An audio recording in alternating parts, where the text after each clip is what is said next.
one. Oh, it shrinks it down to kind of smaller. Hey? Neat. Yeah. I don't know if anybody's going to tune in or not, but I guess We'll soon find out. record and we'll live that's it later. Okay, awesome. So, hi everyone, and welcome to I Love Western Alberta Real Estate, and I'm your host today, Stacy Scott. Today I have with me Lyndsie Barrie from Barrie Financial Consulting. So thank you so much for being here with us today. You're welcome. Thanks for having me. So I wanted to talk about an exciting project that you've been working on, but first I kind of wanted to ask you a few questions just so our listeners could get to know you and get to know also, kind of what a financial planner does. So Absolutely. can you tell us how long you've been a financial planner and how you got into the industry? Absolutely. I moved to Cochrane in 2010 and began my career shortly after that. I moved out here from Grand Prairie, so I lived there for 10 years. And during my 10 years in Grand Prairie, I had a mobile beauty company. So I trained as a hairdresser fresh out of high school, and I still do a little bit of hair today. And, honestly, the gift of the gab and that ability to have people tell you their whole life story has come in quite handy in my career as a financial advisor. Perfect. Well, that's wonderful.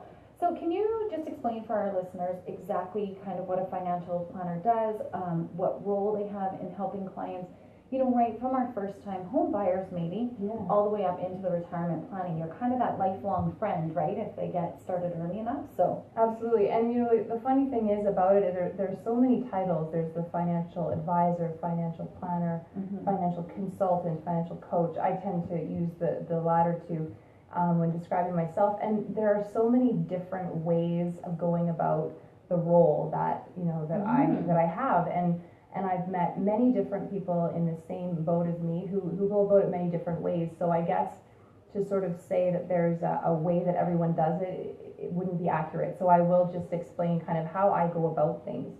And obviously over the years as I've been doing this and working with people and helping them with their money, it has sort of transformed. And in the last few years, I've finally come up with sort of my way of doing things. And so that's been really exciting for me to finally see where I can make the most difference in people's lives. And one thing we're going to probably talk about is why do you need a financial advisor, and does everyone need a financial advisor? And I think that a lot of financial advisors, unfortunately, won't work with you if there's no way for them to make money off of you. And a lot of people don't have a lot of money. Yes. And where I discovered that I can make the biggest impact is working with those people. That's not to say that I don't have wealthy clients. I do. Yeah. But I feel the best about my relationship with people who I can see I'm making the biggest difference with. And so what I'll do with those people, for example, is I'll go in and I'll give them a free 1-hour consultation. And I will get to know them. I will, get as much information out of them as I can, which is usually pretty easy for me because I was a hairdresser forever.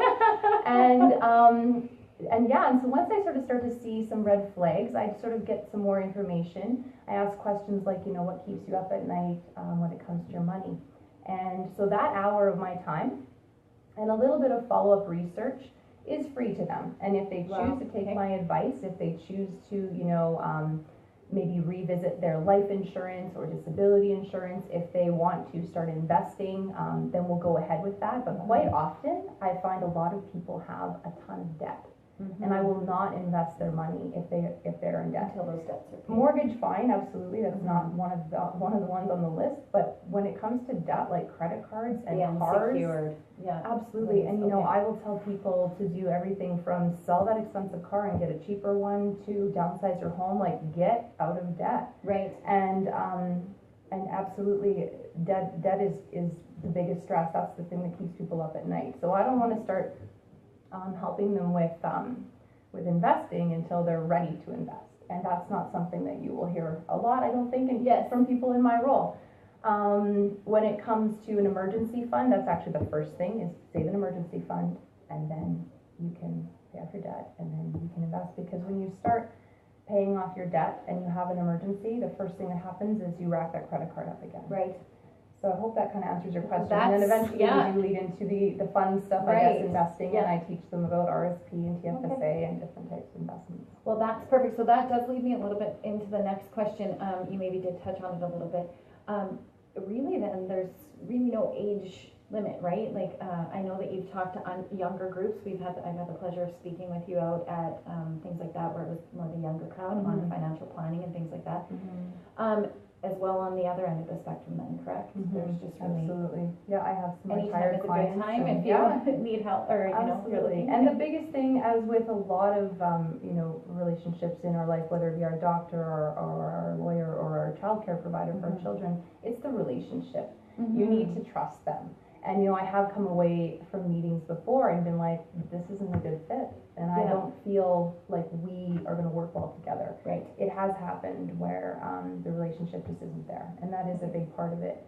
And unfortunately for young people, like anything, when you're in your 20s, for example, you kind of learn things the hard way sometimes. Right. There is no cookie cutter way to learning these things. And we're going to talk about my book in a minute, but that's really why I wrote that book, because I saw such a huge need for it, particularly with young moms.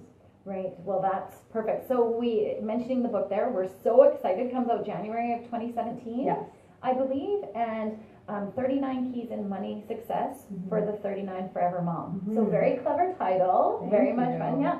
So can you tell us, how did you come to write the book? I know that, you know, we've kind of, it is designed to a specific demographic, so. Absolutely, and I'm not quite 39 myself, but the reason why I chose to talk to the 39 Forever Mom is because, you know, I find that that's my number one client. That's, when I look at my clients, those are the people that I work with the most. Right. So I know the most about those people, and I'm not far off being that myself, of course, but a big thing with 39 Forever Moms is that they quite often have figured their marriage out. They've got things, you know, going there, and they've got their kids sort of figured out, and they're in this phase where they can start to step back a little bit and look at themselves and look at their financial picture and look at what their goals are and have the time and the energy to focus on that. And so then they start to sort of scramble, like, what do I do? And that's when they start looking for the right advisor and the right, you know, advice, and they just sometimes end up jumping in too quick with maybe not the best relationship. And so I think that to have the right questions to ask those types of people when you're looking to build a relationship is key. You need to know the questions to ask, and you need to know what you want. And so that's why I wrote this book, is because that was the commonality with all of these women that were coming to me, is that was what was missing with their life. They needed the advice. So that's why I wrote the book. And, you know, honestly, for me, I come from Dawson Creek, BC. I grew up, you know, hunting and fishing and camping, and we never talked about money. We were actually told, my parents, you know, whenever we asked a question about money, if there were other people around, for example, we were basically told to zip it and, you know, hush hush, right? And that very much has been the past, right? Like, I mean, even the financial literacy available for our, not only just our young kids, obviously, up into this 39 Forever Mom, it's just not readily available, right? Absolutely. And the reason I got so comfortable with talking to youth, I mean, I guess the roundabout sort of goal from my book, I'll be honest with everyone, is that I want to work with more youth when it comes to money, and I do that through Junior Achievement currently, but you know, 39 Forever Moms have kids and that teens and young adult children, and those are the ones that really need the help. I agree. We didn't get it as kids, and I think they're more confused nowadays because of technology and the media. They can just go out and open up an online trading account and start basically gambling with stocks, and we couldn't do that, right? So they need a little more information before they start doing things like that. Right, absolutely.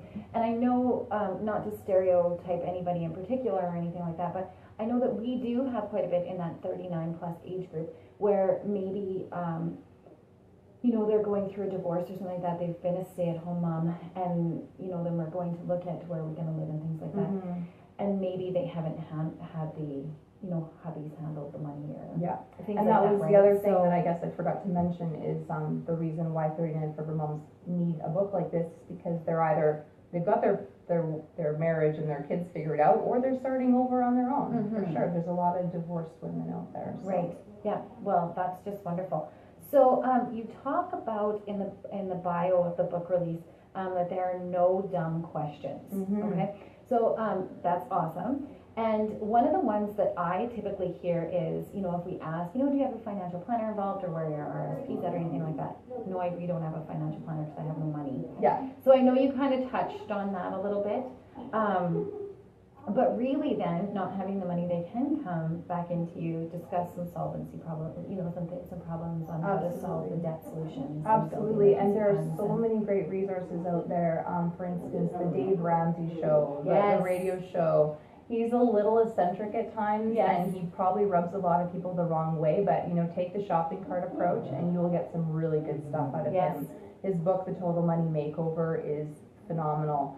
Another person that can really teach you sort of how to change the way you think about earning income and building your career is Tim Ferriss. His podcast is also phenomenal. I mean, both are authors, of course, too. They have great books. So really, I think if you're not finding the right human being as a physical advisor out there, because they probably are quite hard to find. I don't want to say they are, but I think they are. Probably would be a more appropriate word to use. But then there's lots of great resources out there, and there are going to be times when I'm going to get emails from people, with questions, and I'm just going to say, check out chapter whatever of my book. I'm not always going to sit down with people one-on-one for a full hour. I am getting busier and busier as years go by, and that's another reason why I wrote the book. I can't be everybody's live accountability partner. Yeah, well, that's wonderful. So, now that we've kind of have an overview of what you've done, we've heard about the book, which we're all excited about because you can pre-order it right now. Yeah, it's available for pre-order. Yeah, perfect. So, if someone's not in this Cochrane area and they're one of our listeners or anything like that, so maybe not in your area, what would 3 qualities be that that they want to be looking for? I know you talked about that fit. Is that kind of, Absolutely. your gut instinct on choosing someone? Yeah, you know what? In the beginning, sort of sit back and sort of find out the kind of questions that they're asking you.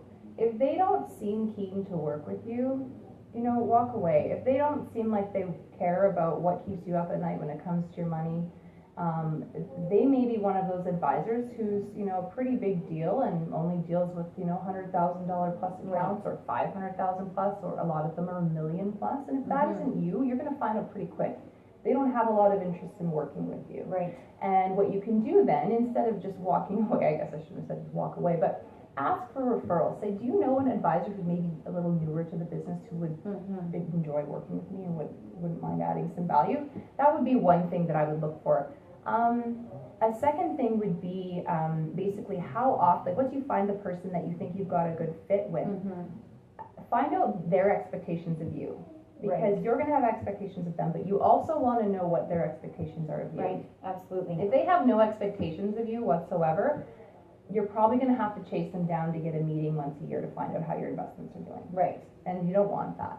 You want someone who works with you and expects you to also pull your weight, which means if you say you're going to pay off that debt, pay off that debt. If you say you're going to save this amount a month, do it. You know what I mean? If you're going to meet with me every 6 months, then let's do that. Like, do what you say you're going to do. Yeah. And I guess lastly, it would just be, does your advisor hold events? Do they hold seminars? Do they ever have and it doesn't have to be live like this, it can be live like this. Do they ever put on interviews with someone smarter than them? Find someone who's engaging or utilizing technology to not just help their clients who pay their bills, but someone who's actually out there helping everyone. Because I think the more advisors do that, the better we'll all be. And you can encourage advisors to do that by asking that question, saying, hey, do you ever put on seminars, whether they be live or in a webinar format, for your clients, and for us to maybe invite some of our friends who don't have an advisor. So those would be the 3 things that I would look for if I were looking for an advisor. Wonderful. So just if you want to let our listeners know, how can clients get a hold of you? Better yet, how can they pre-order the book? Yeah, just at my website, barriefinancialconsulting.ca, Barrie, B-A-R-R-I-E. And the book is actually going to be shipped before Christmas. Technically, it's being launched in January, but the physical books are being printed as we speak. So it's actually ahead of what it says on the website. And and of course, if you're a guy listening to this and you have a 39 Forever Mom on your Christmas list, I know what you do for her. That's right, absolutely. So we'll put the links up and how they can contact you and over to the website and everything on our show notes. So don't forget, everyone, to like us on our Facebook page at I Love Western Alberta Real Estate. Until next time, thanks again for joining us. Bye, everybody. How do you shut it off?